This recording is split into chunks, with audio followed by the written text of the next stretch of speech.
between academy, industry, startups, and innovation backgrounds. So I would like you to welcome all of you who are interested in this kind of initiatives. We are supported by Climate Kick, the Climate Smart Agricultural Cluster, which is a European organization searching for private and public partnerships.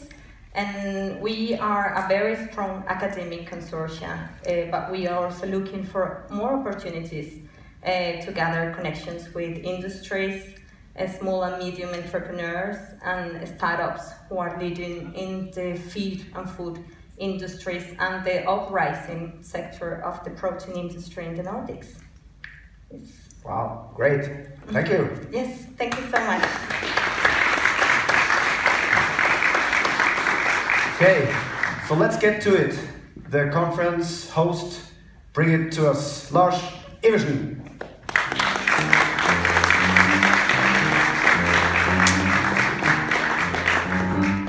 So hello everybody.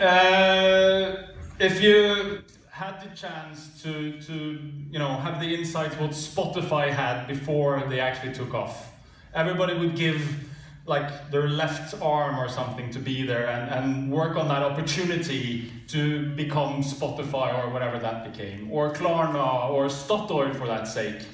So when stuff is in the early stage, it means that there's no classical meeting places, there's no Davos, there's no ecosystem that is presented in Forbes or on CNN or NRK, or what do you have? It's like in the beginning of the beginning, somebody has to form it. Somebody has to plant a flag and say there's a need for the academics, for the industry, for the entrepreneurs, for the capital to come together to actually bring the next tech revolution into the AgriTech industry. The opportunities are obvious, not only for us sitting here, that's a reason for you guys being here, but for the whole world. So from the UN's sustainability goals and ambitions is like, how do we feed the world in the future? How do we make sure that it's sustainable?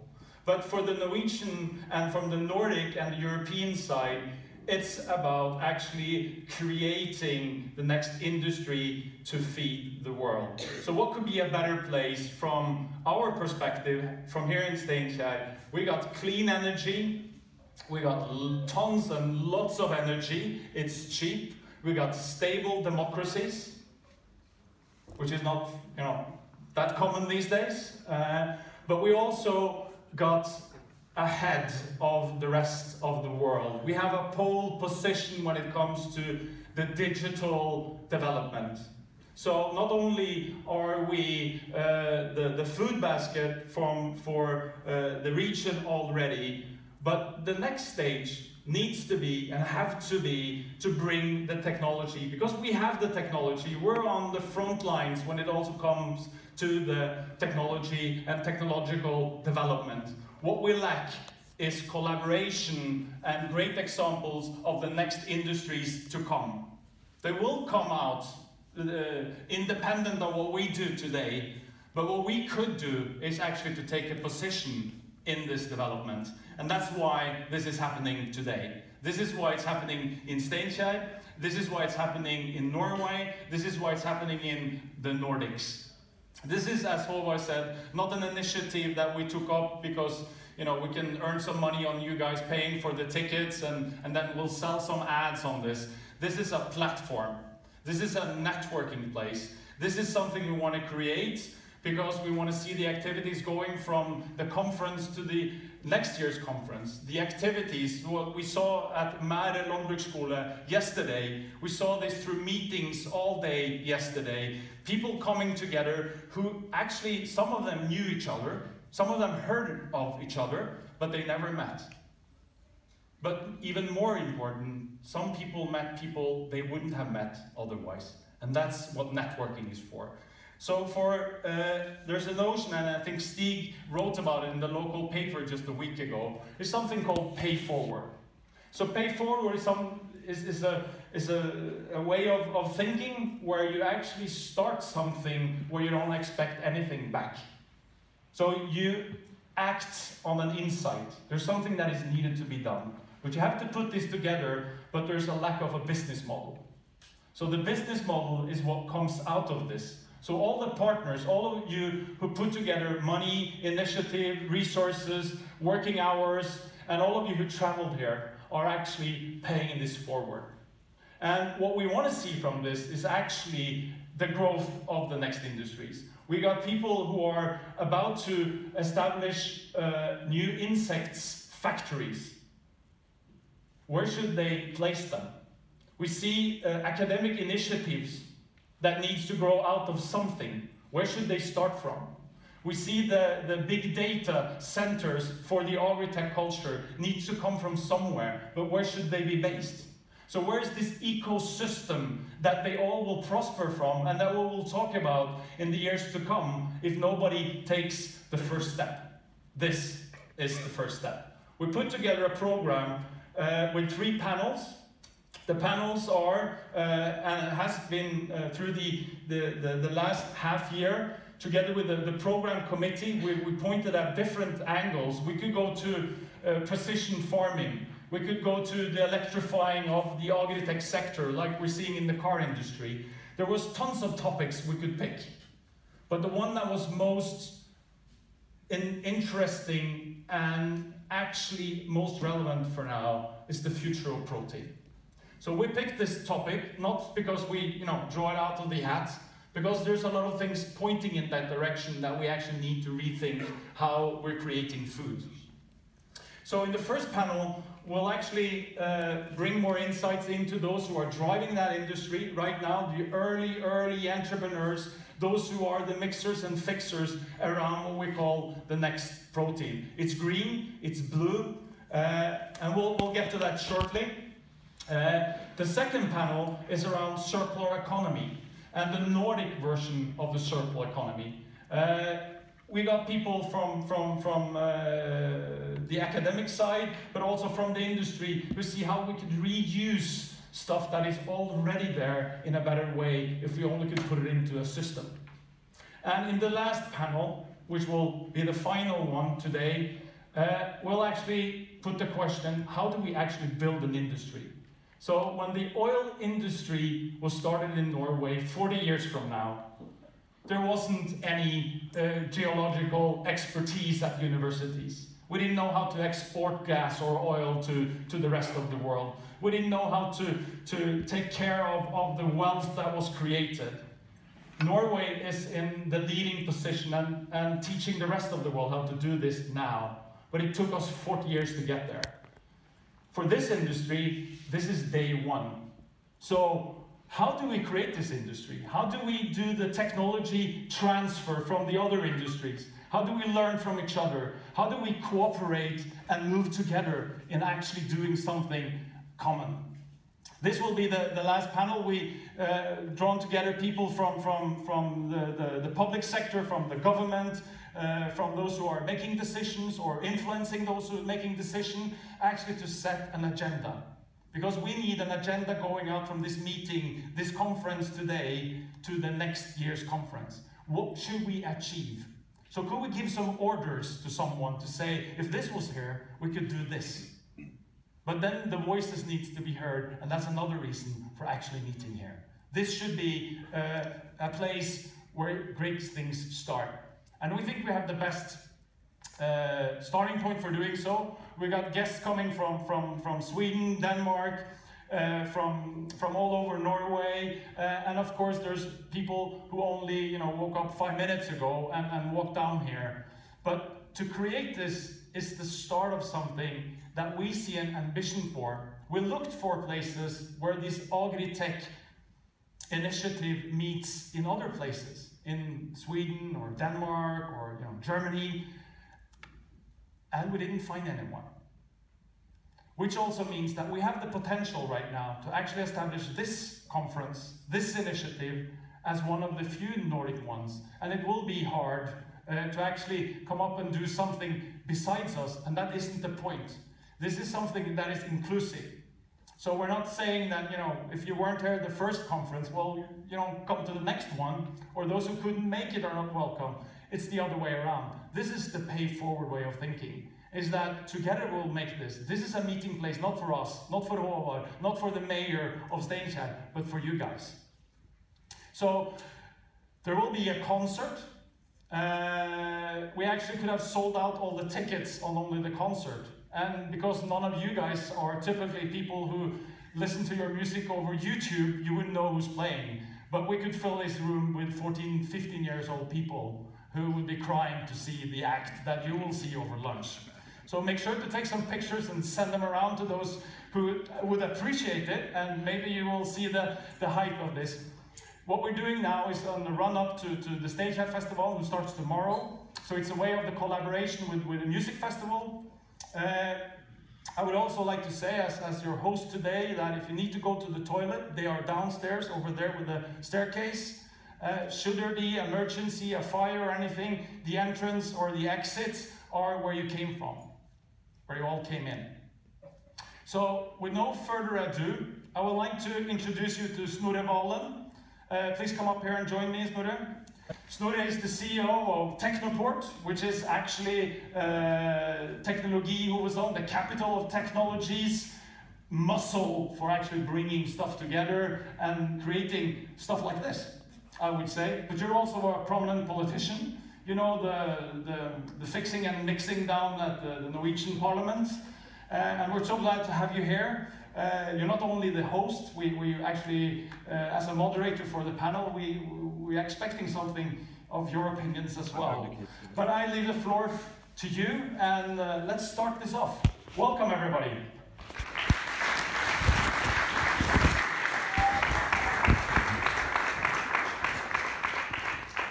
Thank you so much, Lars, and thank you all for the opportunity to host this panel on what is basically one of the major questions of our time, namely how to sustain food production in a world of a severely growing population over time amidst major climate change. And lastly, our role in all of this. Is it, for instance, possible to imagine a protein self-sufficient Trøndelag in the future? We'll try to explore that. We'll have the services of a very fine panel, so if I could ask you to join the stage right away. And we'll give them an applause on the way.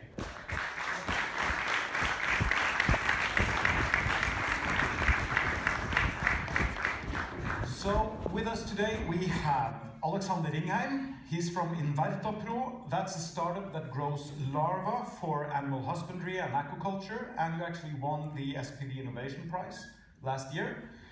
I would like to start off with you, but first let me just introduce the two other people in the panel. It's Johan Jørgensen from Sweden FoodTech and Henrik Sandahl from Climate Kick.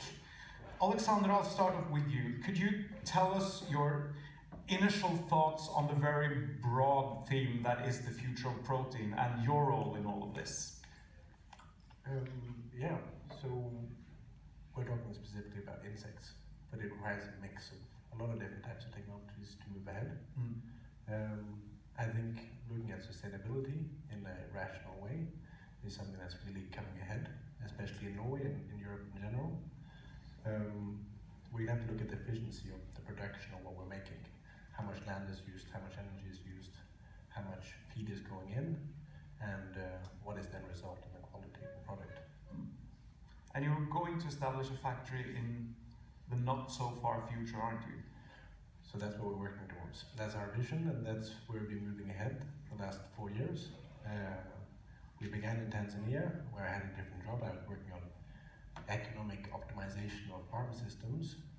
I started reading about a company in South Africa that has been working on insects for quite some time, and I got very interested.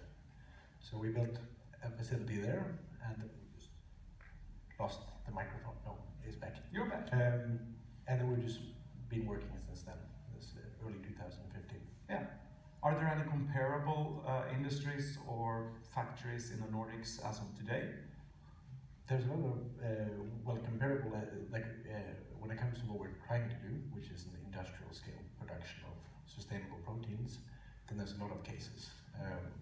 So the major players is South Africa, AgriTech, which has partially been sponsored a lot by Bill Gates, who sees this as an opportunity, but also further up in the north, and where it usually is, which is in the Netherlands, you maybe have the most advanced technologically production with Protix. But so we're going up to the factories that are established in Europe are between 50,000 to 110,000 tons of inputs, organic inputs in, and then a 20% conversion. And then in Southeast Asia, one of the major projects that has started there is at 390,000 tons. America and Canada are not far behind, but specifically in Southeast Asia and Northern Europe, that's where the technology is at its peak. So we're talking about an industry that is quite established in different places globally, but we have quite a way to go in the Nordics as of right now. Yeah, which is peculiar because we have the economic means and we definitely have the incentive. We're focusing on agriculture, and I'm sure agriculture has several areas where they can improve when it comes to sustainability. Yeah. So I hope that there will be more interest. Yeah. Thank you, Alexander. We got to know you a little bit. We'll move on to Johan Jørgensen. You're from Sweden FoodTech. That's an entrepreneurship hub, a meeting place, and strategic initiative for new food technology. Could you tell us a bit about what you do and your approach, your role in this discussion? Okay, so yes, Sweden FoodTech is basically funded by a bunch of entrepreneurs like myself, coming from different sectors. I'm an tech guy, where our ambition is to find and accelerate the next gen food tech companies of the future. And we do that through basically hosting a community for the food tech entrepreneurs, so they have a place to hang out, if you like. We have a food tech center in Stockholm where they can physically meet, and we run various types of experiments. And we run a huge food festival, thank you very much, called Smaka på Stockholm, which happens every June, first week of June every year, where we bring something like 400,000 people to a park in order to experience the food of the future. So we try to publish food tech companies in that context as well. And the reason for us doing this is, of course, that it's really fun when you take a look at food, which is the planet's largest system. It's like 20% of global GDP. And it's killing the planet and everyone on it, slowly but very, very efficiently. And when you take a deeper look at it, you see absolutely no innovation whatsoever in the food sector. It's something like 0.25% of turnover goes towards R&D in this kind. That includes new flavors of ice cream, right? So it's really a very insignificant amount of money that's being thrown down into it. And when you take a look at the food sector and see, okay, when this is going to be reorganized with the help of digital means, like every other sector has been, what do we then see for ourselves? We see something like 10 to 30% of the value, going up into these digital tech layers in and around food. And that represents then something like 2 to 6% of global GDP. And the thing is, that layer hasn't been built yet. And where is that supposed to be built? And I think it will be built in places like the Nordics, where you have sustainability and health at the core, and where you can deploy new technology. We're good at new technology, but we're also change-minded. And I think that's a key aspect of the next-gen food system, that we are able to change. And so our ambition is to be thought leaders in that transformation process, and also finding and helping a couple of those companies to grow. It's really funny, like Lars mentioned Spotify earlier. Spotify currently organizes a large part of the music industry out there. I think they have something like the 30% of all the music revenues in the world are currently being channeled through Spotify, right? And it's a tiny little shit industry, music. I mean, like, compared to food in Sweden alone is 3 times as large as the global music sector. So when you take a look at the opportunities that we see in the food sector, those are so huge and so immense that it's hard for us to understand. I mean, like, if we're talking about creating something that will, in size, in a couple of decades, be as large as the global energy system. And that transformation is kind of fundamental. Yeah, and you want to be a part of it. Actually, I think we all want to be a part of that. Thanks. Last one in the panel is Henrik Sandahl. You're from AgriTech, which is a network, both private and public, of interests in climate and mitigation and adaptation to climate change. Could you tell us a bit about your work related to food production in general and the future of protein in specifics? I will try. Maybe just a short background about what is ClimateKick. ClimateKick is an EU-funded initiative where we try to look into how can innovation help to initiate and facilitate climate action. So in that sense, we are trying to gather stakeholders from what we normally call triple helix, public authorities, as you indicated, knowledge institutions, universities, as well as private companies, and build a community around that we support to transform these very interdependent challenges of climate. So the point being that what we are aiming at in ClimateKick is actually to look at things from a systemic perspective, that continuing the way that we have done previously will probably not solve the world.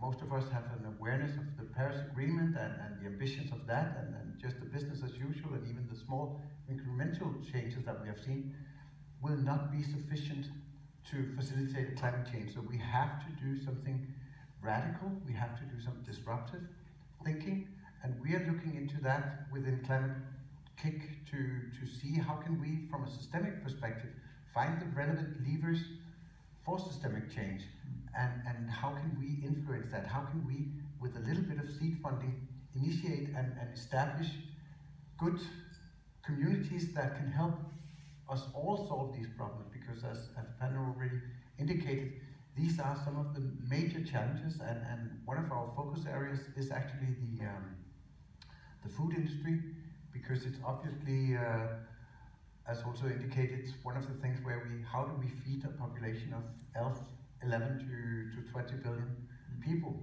in a very near future, when we are already challenged by the use of resources.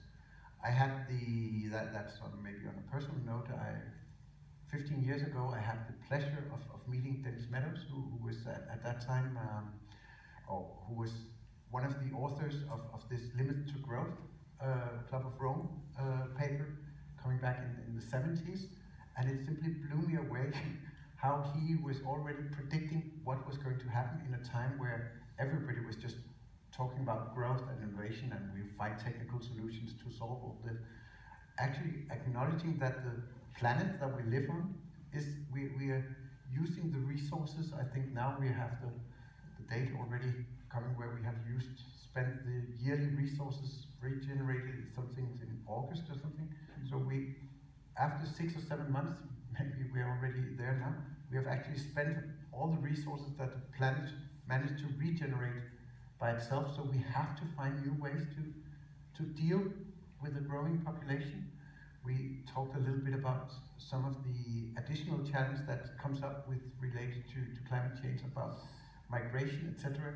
People moving in from all over the place for instance, from Africa, putting a lot of pressure on Europe. So all those challenges is something that we have to deal with, and we have to find new ways to dealing with that. And the alternative protein, is one of the means that we are looking into. How can we help transform that system? Yeah, thank you. Now we got you placed a little bit, so we know where you're from, but we still don't know how you think. So I'm going to start off with perhaps the most important question of all.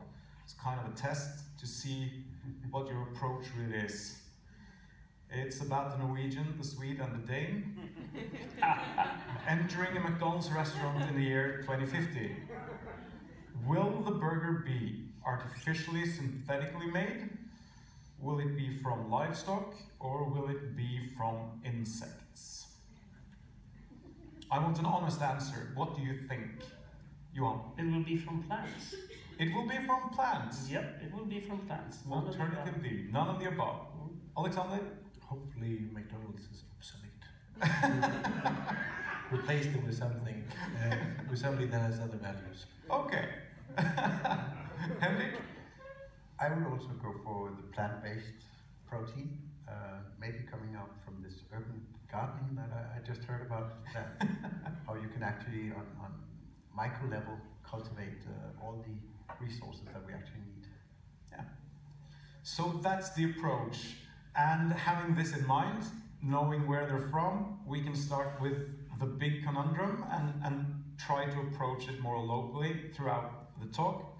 But my first question is this. We will, by 2050, the year you all enter the obsolete McDonald's restaurant, need several hundreds of millions of tons of meat production globally to meet the protein needs of the world's population, given that we produce food the way we do today.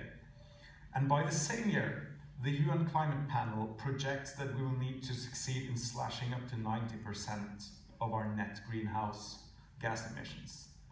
That doesn't add up. How on earth, literally on earth, will that be possible? Johan? No, it's very simple. We just stop eating meat. That's the, you know, if you stop eating meat, the whole thing is solved. So I think it's a really, really interesting solution to the problem. And I think that the problem, however, is that when you take a look at vegetarians, of the ones quitting being a vegetarian, 40% of them do it because they miss the taste of meat. And I think, so we're kind of hardwired to love meat in a sense. But if we can provide, you know, the planet with alternatives that taste as good as meat, but are made from plants, then we will be able to fix it. Because I think it will be hard to get people to stop eating meat, but unless we give them a good alternative, right? So it's the taste. Oh, taste is like everything rests on 3 pillars. It has to be good for you, good for the planet, and it has to taste good as well. Because unless it tastes good, no one will eat it. We eat pizza grandiosa all the time in Norway. Well, you know, that's a cultural thing. Okay. Henrik, you work on this. Are there any serious, provable projections that show us a path to feeding the world's population while at the same time cutting CO2 emissions globally in the grand scale that is actually needed? Or are we kind of alluring ourselves into an illusion that this will sort itself out? I unfortunately do not have that game plan. That would be extremely nice and would make things so much easier. But that again is maybe also one of the conundrums of innovation, that you actually do not know. You have to go into the future exploring and find new ways of doing that. I think one of the key things that we have to look into, also again coming back to this systemic perspective, is actually we have to look beyond or between the silos.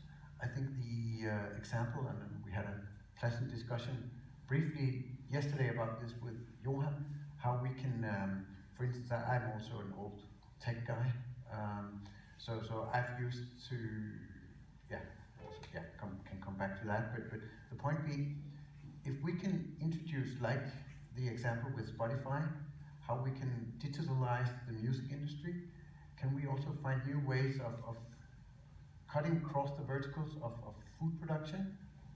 That could be by introducing different, in the one hand, means of creating the food. That's one thing. But also with, as you talked about yesterday, Johan, with the digital tools and looking into data, can we optimize something related to that and find new ways, new approaches to both produce but also consume food? And in that sense, also, I think coming back to one of the discussions that we also had yesterday, is very much about behavioral change. So yes, it's true, it's about the taste and the interest of the individual people, but the real challenge is how do we facilitate this behavioral change in a broad scale? Because everybody will, and I loved the reindeer that I received yesterday, it was brilliant, and sometimes when Jessica comes and introduces me to some of the ants from Colombia, with as much protein, I say, oh, I might still like my reindeer. So it's very much about the mental shift in our mindsets of individual people, and we have to help people in doing that. But you both think that we will at some point have to revisit the whole concept of eating meat in large scale to feed large parts of the world's population? Yeah, sure. And Henrik as well? Yes, without being, I think there was also another participant, we had a small workshop yesterday, so that's what I'm referring to.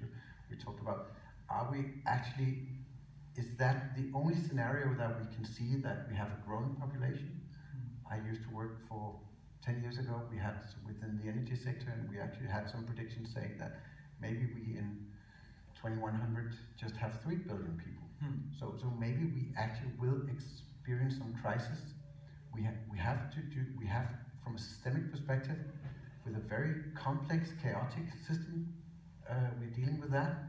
And in those systems, there are tipping points where it might change the whole dynamics of everything. So I do believe if we don't find ways to deal with this, and technology will be part of the solution, but behavioral change being maybe even more important, we might end up in a situation where we will not be that many people. Yeah. Concerning that, Alexander, I wanted to ask you 2 questions related to what Henrik says about behavioral change.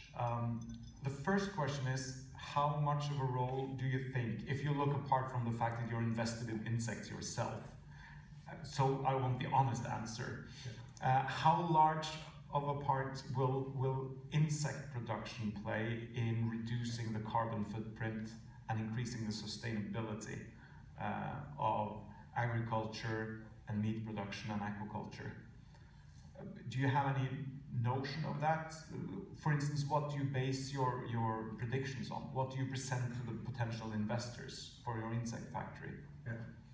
But first, based on what you were talking about, I think that we're living in a free democracy, and then we often think of these things as top down or bottom up, and I think it is going to have to be bottom up of the way things change. You can say things are good, but it'll be through the dissemination of proper information that people become aware of. Oh, this is where my fish comes from. This is where this comes from. This is the constituent parts of the production cycle. And I think as soon as that starts becoming more interesting for people, what they're actually eating, then you can facilitate real societal change. When it comes to insects, then that represents one of many different types of technologies that are coming to the forefront now of sustainable production. And exact numbers, I have them on my PowerPoint. I have a very poor memory, but it's approximately it's a 14th of the amount of water. It's a quarter of the amount of electricity. It's almost roughly a 1-to-1 ratio of feed. However, we're using the lowest grade feed types. So the idea here is that we're trying to use things that are otherwise unused. So we're moving them up in this energy pyramid. So instead of at the bottom of the pyramid would be just to throw them into a hole. And the next step up would be to create energy from them. And then moving up is reusing. And then that's where we want to go. We want to take something that has been depleted, and then we want to move it back up. So that can be at high level brewery waste, or the research project that we just got accepted now is a very future leaning project, seeing is the possibility of using household waste, which for the time being is a huge issue for Norway. And that's how, at a political level, insects fit very well, because of course we're working very hard to make this happen, but we're also very lucky in our timing. So the first academic papers on industrial production of insects came in the 1940s. So make an insect factory, that's the 1940s. I don't know, that's 80 years ago. And then we've been eating insects probably since we were first on the planet. But moving forward, like this is now the time when automation is meeting with our needs as a society and as a union, for example, the European Union. So the sustainability factor here is my main ambition. That's why I began working with it. that's my background, and that's part of the idealism that I have. But I also have a background in economics, and my hypothesis is that if it's not economically viable, then it won't survive. So those things have to intersect. But that brings me to the second question, because what you're saying is that we can take waste that today is almost solely just waste, and at the best you can use it for parts of it for perhaps recycling. You can create some biopower out of it probably, but you take the lowest common denominator of waste and you can turn it through insect factories into high quality protein. Point is, if this was pointed out already in the 40s, what has prevented us from doing this on a large scale for so many years? Is there, as Henrik mentioned, a behavioral aspect here as well? Is there a skepticism towards insects as a source for nutrition? Is that a boundary that will have to be crossed? I don't know, I think there's many different levels to discuss it. Yeah. And one of them is cultural. So what is normal to eat? So when I'm presenting insects to people, like maybe even today, of like eating insects, it's something foreign and unusual, because we don't do that in Norway. If you're maybe in Asia or Africa or South America, then it's quite a normal part of culture. So it's what we get used to. So in Norway we have pigs and we have cows and we have fish. And that's how we do things. So I don't know if it's always economically based. I think it's also sometimes like preferences and what did your parents do, what did your grandparents do, and so on. It's the yuck factor as well, right? So the yuck factor. The yuck, you know, this looks disgusting, right? And so it was pretty fun yesterday at the speaker's dinner. We were standing around this plate with insects and having people try it. You could really see it's insect. And then we go on to eat shrimps afterwards. Exactly, exactly the same thing, right? And no, so the yuck factor, I think cultural implications are kind of at the core here. But that brings me to another question concerning culture, because we tend to, especially when discussing technological change, we tend to perhaps underestimate the cultural impact, both of technological change, but also the limitation that culture brings, or heritage, or history. And right now we are in the heartland of one of the major agricultural regions in the Nordics. That's not just an economic factor. It is a central component to our culture in Trøndelag. It has transformed our cultural landscapes for centuries. It defines how everything looks around us. It defines identity. It even determines how our heritage and estate legislation works. So the way we have produced food and the way we produce food is a central core component of our identity. Not just here, of course, in Trøndelag, but everywhere. And in that perspective, how will it be possible to, in a big way, transform not just how we produce food, but also what we eat? That's the real bottom-up question. One thing is going from fossil cars to electric cars. It's still a car. It looks the same. It's not a major transition in how you perceive or work in your everyday life. But sorry, no. But if you stop eating meat, for instance, how does that happen in the same way without seriously affecting so many other components? It's going to go super fast. You talk about culture. I think it's really interesting when we talk about culture, because every time you talk about culture, it seems like, oh, we cannot change because our culture prohibits us. But culture always changes, right?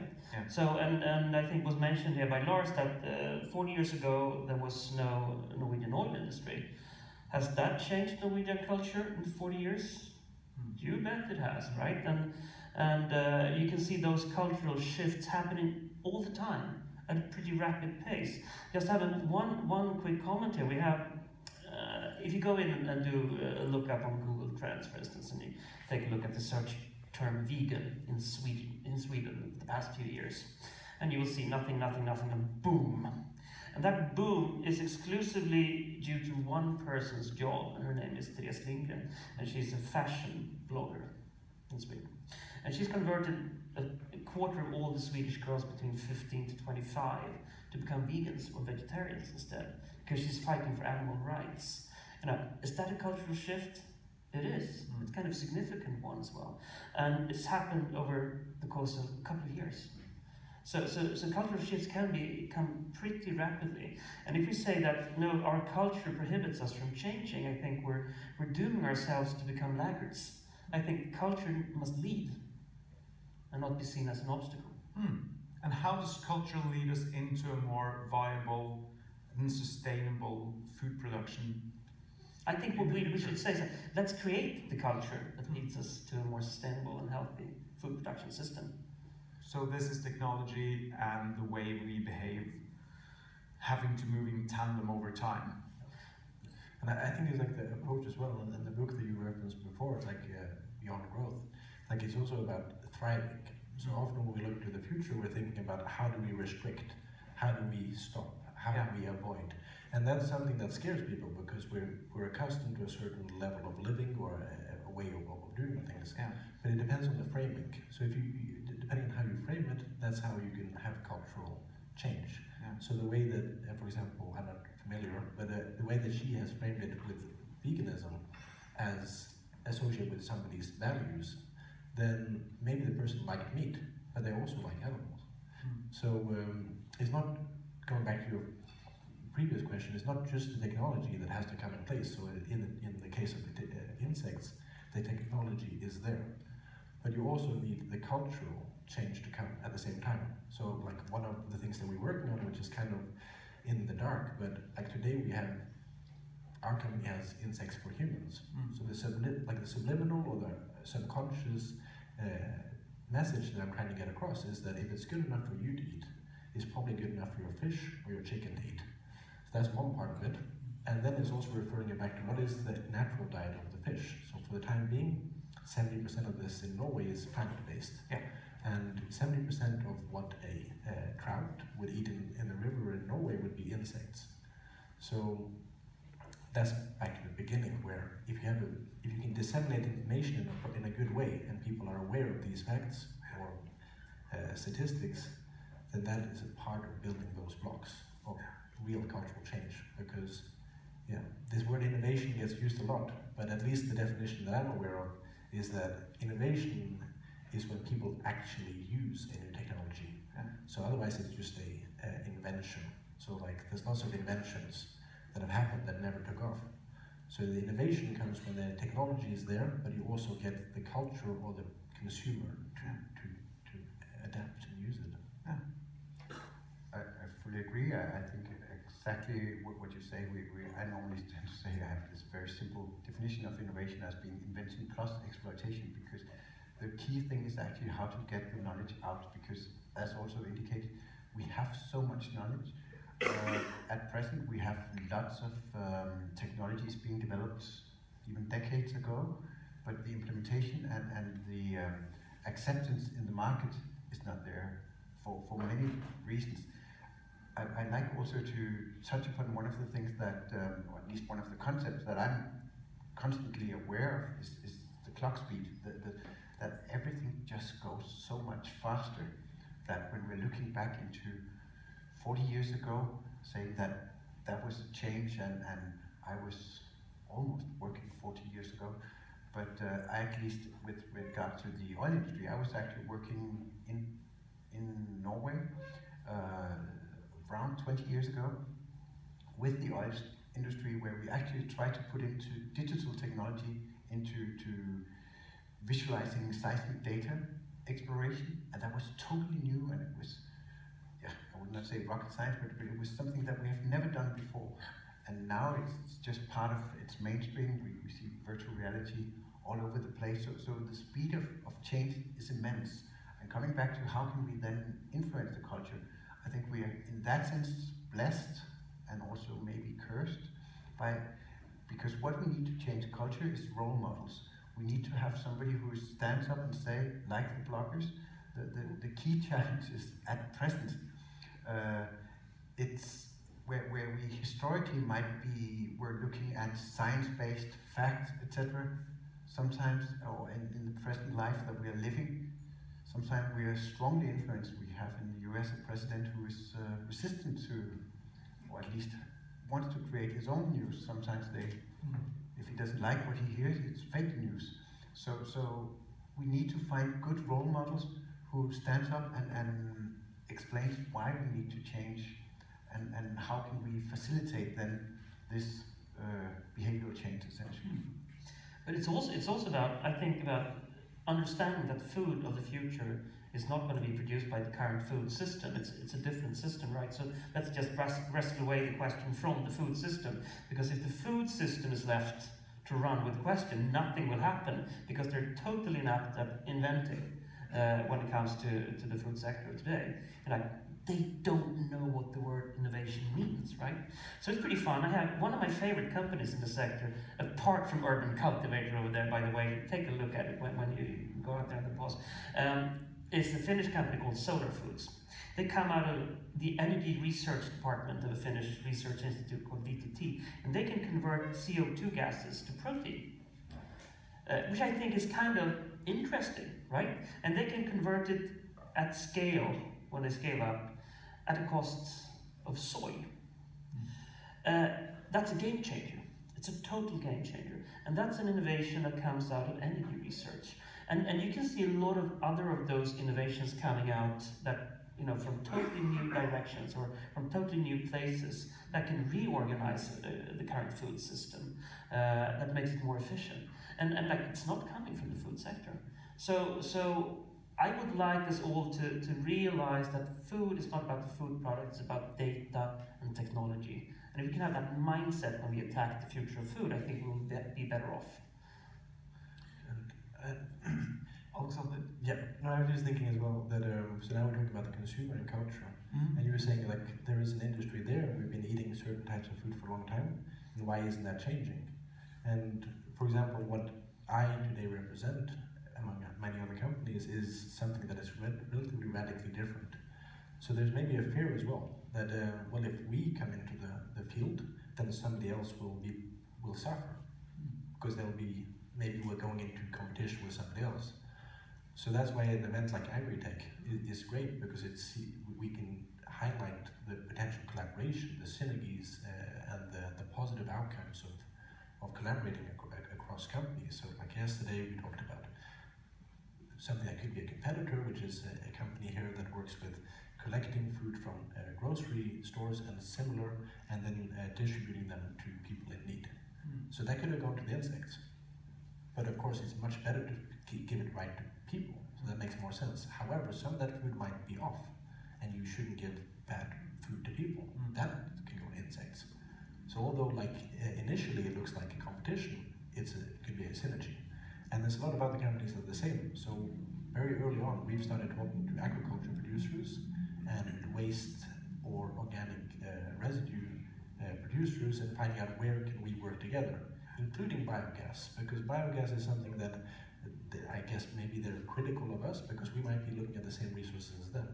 But we're also going to be combining technologies, and biogas is excellent for certain things, and maybe insects is even more optimal for other things. So maybe there's an inherent like reluctance to allow new, what would be perceived as competitors into the market. So changing that from the idea of pure competition into looking at it as collaboration and how can we help each other move forward, that's a big change as well. And again, why a conference like this is very important. Yeah.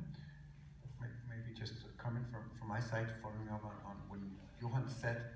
One of the really big challenges is actually that the incumbent industries are often very reluctant to kill their own babies because it's their own revenue stream. So in that sense, the way of innovation from their point of view will most likely be system conserving, meaning also incremental change.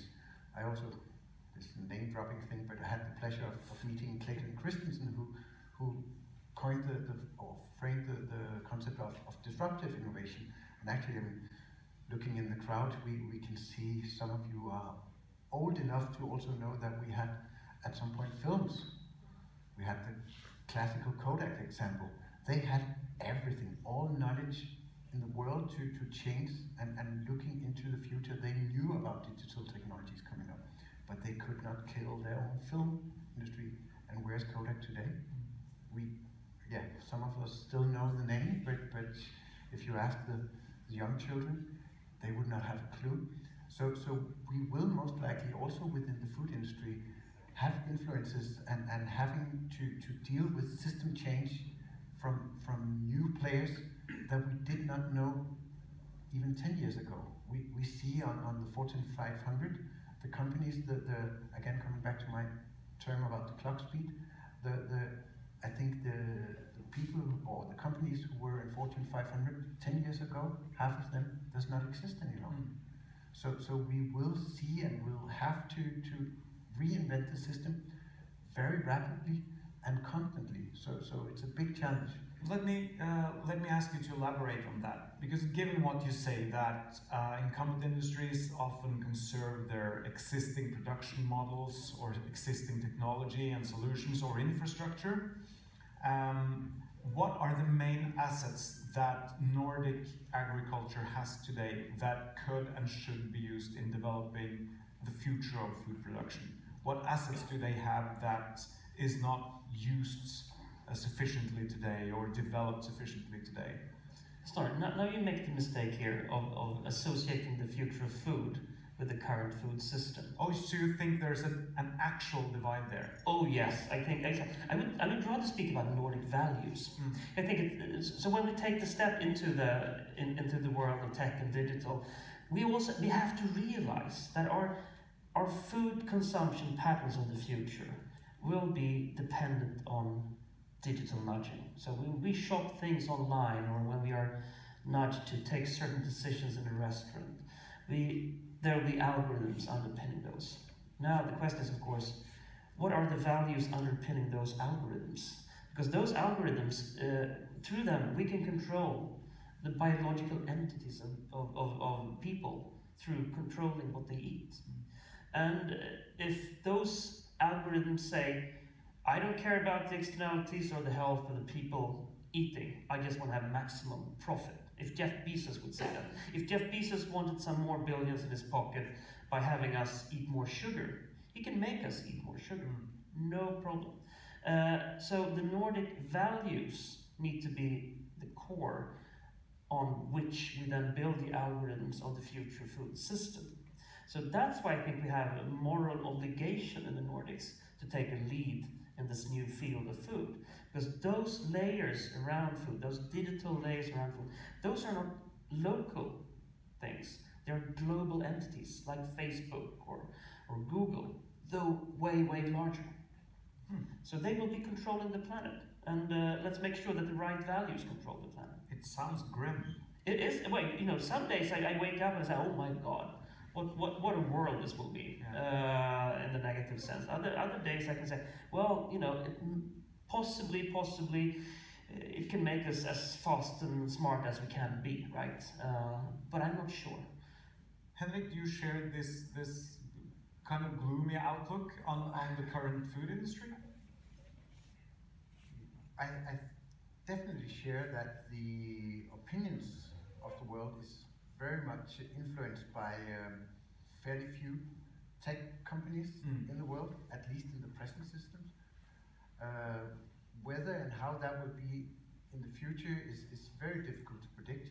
I think coming back to also what Johan says, and that I do totally share, is what can we as Nordic bring to the table? I think it's actually our values, it's our way of interacting, our behavior, our approach to transformation, and also being and accepting that it's interesting to listen to what you're saying and trying to see, can we find a pragmatic solution to that?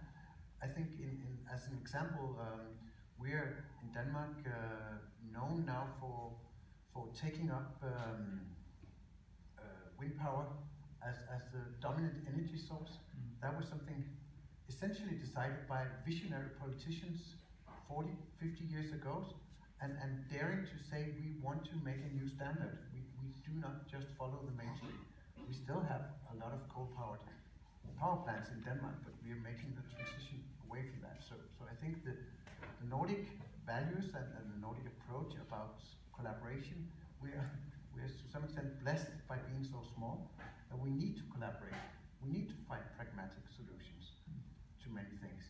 And the key thing is then, hopefully we can then influence the values and the ethics of those really key players in the digital field. That sometimes is, at least a challenge. It's also interesting because you've done a fantastic transition in Denmark also to when it comes to producing pig meat in a very sustainable way, at least as compared to a couple of years ago. And the fun thing is, of course, what do you want to do if you have a system that produces very, very fine pig meat? Do you want to export pig meat, or do you want to export the system that produces the pig meat? I would say export the system that produces the pig meat rather than the pig meat itself. And again, we take a step away from focusing on the food product per se, and take a deeper look instead of how can we build those systems that produce the food of the future. Those systems will be vastly more valuable to us than the food products they can actually produce. Alexander?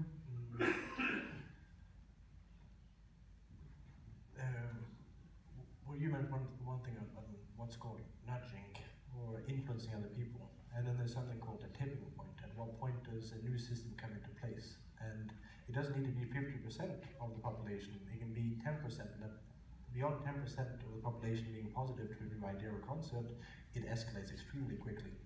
And now we're talking about the cultural aspects of change and partially the economic or the drivers of things, but there's also the institutional level, which is something that, again, like we're very lucky to be timing-wise in right now for the insect industries particularly.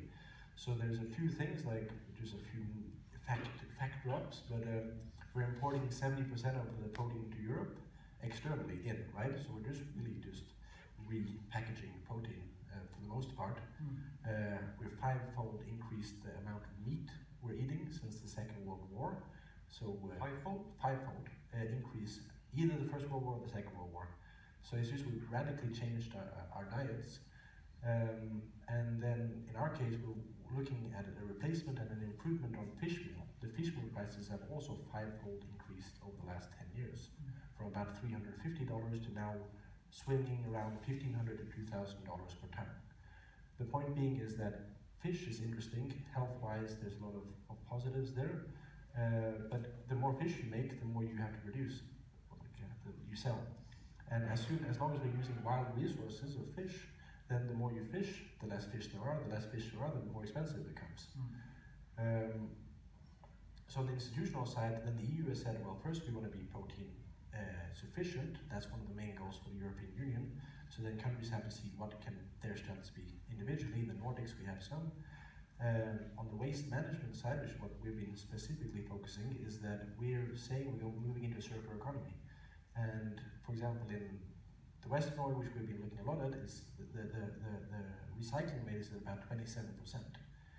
Mandated by law, we have to meet it at 60% within 2023. There's no technologies available for the time being or approaches that will allow us to do that. So mandated at the institutional level as well, there's a lot of things pushing the direction that there has to be a change. As far as I understand, in the agriculture industry, it's the same. There's been a lot of focus on increasing production, increasing efficiency, and also looking at loose, like lice and these problems. The next period we're going to bring in, what are we actually feeding our fish? And that's going to be the new focus. So then we need the push from the consumer saying, I want a certain type of product. We need the economic incentives or like the economic groundwork so that it is actually feasible for people to buy this at a reasonable price. And then we need the institutional level saying, these are your incentives to do this, and this is what you're by law required to do. But yeah, I just think we need all the actors at those three levels, and then the actors inside each of the industries. So in our case, we're working with different technology providers. In the Nordics, which you mentioned in your last question, we have a lot of specialized technology, especially in fish meal production, which is actually the same thing that we're doing, just we're throwing insects into there. We've been at the forefront of that in the world, technology-wise, for the last 20 years. So there we can specialize. However, some of the insect rearing units, already 1.5 billion Norwegian kroners have been put into the development of those in other countries. So should we also apply as much capital there, or should we collaborate on some areas and then specialize on others? And I think for the Nordic country, and as you mentioned, we're smaller. So what we have to find is we have to find these niche markets where we can be the best. Maybe I think we're to some extent cursed by two mega threats, but definitely the globalization and the growth needs that seems to be a forceful driver to optimize and make everything as productive as possible. That to some extent can help some developments, but actually also contradicts something because it's very much going to lean and supports the existing system. One of the things that I see as a I don't know whether you can call it trends, but it's actually also the localization.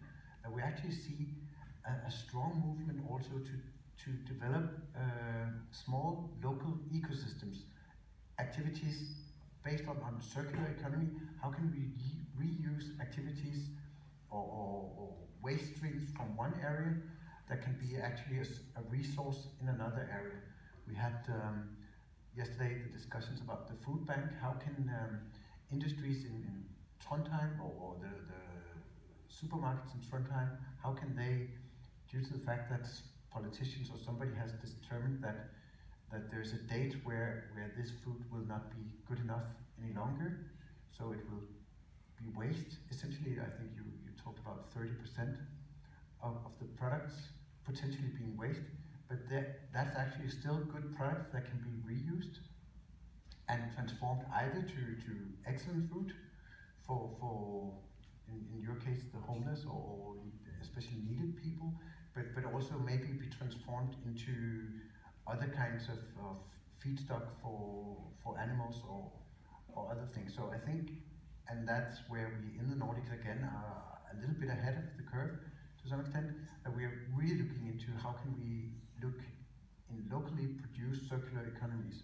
I think that is hopefully one of the trends that will survive in the future. If looking back into just my perception of food, we had in Denmark 10 years ago a restaurant, a chef looking into the Nordic mad called Noma, a restaurant, which actually looked into how can we make excellent food based on local resources. And they became elected as one of the best restaurants in the world. And that's exactly the kind of role models that we need in order to integrate both insects, but also can help transform and change the whole perception of how do we deal with the food system, or how do we change and how do we have other ways of approaching. I wanted to ask you, partly given Johan's mildly dystopian vision of algorithms and big economic actors determining what we're going to eat, what we're going to want to eat, and being able to influence it. One thing that sets agriculture and food production in the Nordics apart from many other parts of the world is that it's such a cooperative-based economy. So ownership is divided among the producers and the consumers. To what extent will that influence the way food is produced and distributed in the future food economy? And I'm asking because we are kind of assuming, oftentimes in discussions about technological advances within the fields of climate or nature or food, that any advance will lead to the benefit of all. But could it also be the case that new technologies that enable new production of protein and a better use of protein will create new divides, so that parts of the world will have an even better access to high quality protein nutrition, but other parts of the world or other parts of the population won't afford or have access to or be institutionally blocked from accessing that development? Is that too grim of an outlook on the future? Or should we assume that the world's institutions will